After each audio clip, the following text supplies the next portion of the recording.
എന്റെ അച്ഛനെ കൊലിക്കൊടുത്തപ്പോ നിനക്ക് സമാധാനമാടി.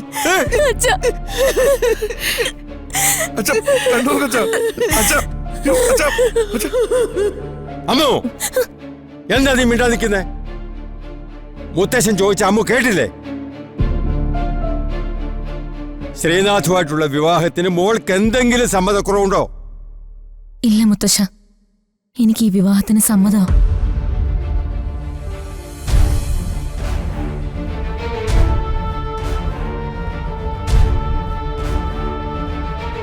ചെല്ലെ, മോള് വേഗം പോയി റെഡിയായിട്ട് വാ. നിങ്ങളും കൂടി ചെല്ലെ.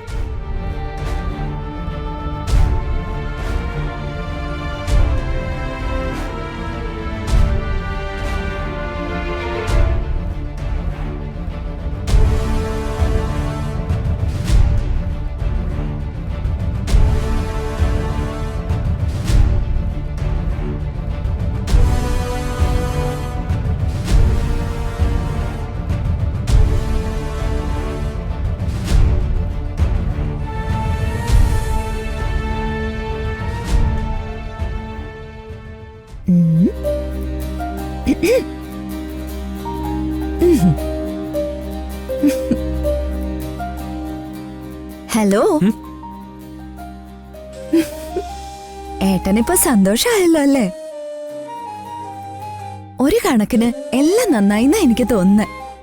അമൃതേച്ചിക്ക് ഈ വിവാഹത്തിന് സമ്മതക്കുറവുണ്ടെന്നൊരു സംശയം തോന്നിയതുകൊണ്ടല്ലേ കാര്യങ്ങൾ ഇങ്ങനെയൊക്കെ ആയതും ഇപ്പൊ സത്യം വെളിവായതും. ഈ വിവാഹത്തിന് സമ്മതാണെന്ന് അമൃതേച്ചി എന്നെ നേരിട്ട് പറഞ്ഞല്ലോ. ഇനി ആരെന്തു പറഞ്ഞാലും നമ്മൾ അതൊന്നും മൈൻഡ് ചെയ്യാനേ പോണ്ട. ആദിക്ക് എന്നോട് എന്തെങ്കിലും ഇഷ്ടക്കുറവുണ്ടാവോ? ആ മരത്തലേന് ഈ ലോകത്ത് ആരെ ഇഷ്ടല്ല. അവന് പോവാൻ പറ. അതങ്ങനല്ലേ മാളു. അവന് അവന്റെ ചേച്ചിയെ ഒരുപാട് ഇഷ്ടാ. ചേച്ചി പെട്ടെന്ന് മറ്റൊരു വീട്ടിലേക്ക് പോകുന്നു എന്നറിയുമ്പോ അവൻ അത് ഉൾക്കൊള്ളാൻ പറ്റത്തില്ല.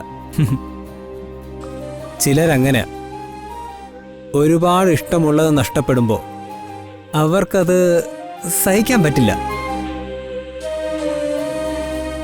അത് നഷ്ടപ്പെടാൻ കാരണക്കാരായവരോടും അവർക്ക് ദേഷ്യമുണ്ടാവും. ആദിക്ക് എന്നോടുള്ള ദേഷ്യത്തിന് കാരണവും അതന്നെയാവും. അതെന്തെങ്കിലും ആവട്ടെ, ഏട്ടൻ എന്തായാലും സന്തോഷായല്ലോ അല്ലേ? ഏട്ടന്റെ മനസ്സ് ഒത്തിരി നല്ലതാ ഏട്ടാ. അതുകൊണ്ട് ഏട്ടന്റെ ജീവിതത്തില് എന്നും നല്ലതേ വരൂ. ഓ, അതുകൊണ്ടല്ലേ ഏട്ടന് അമൃതേച്ചിയെ കിട്ടിയത്.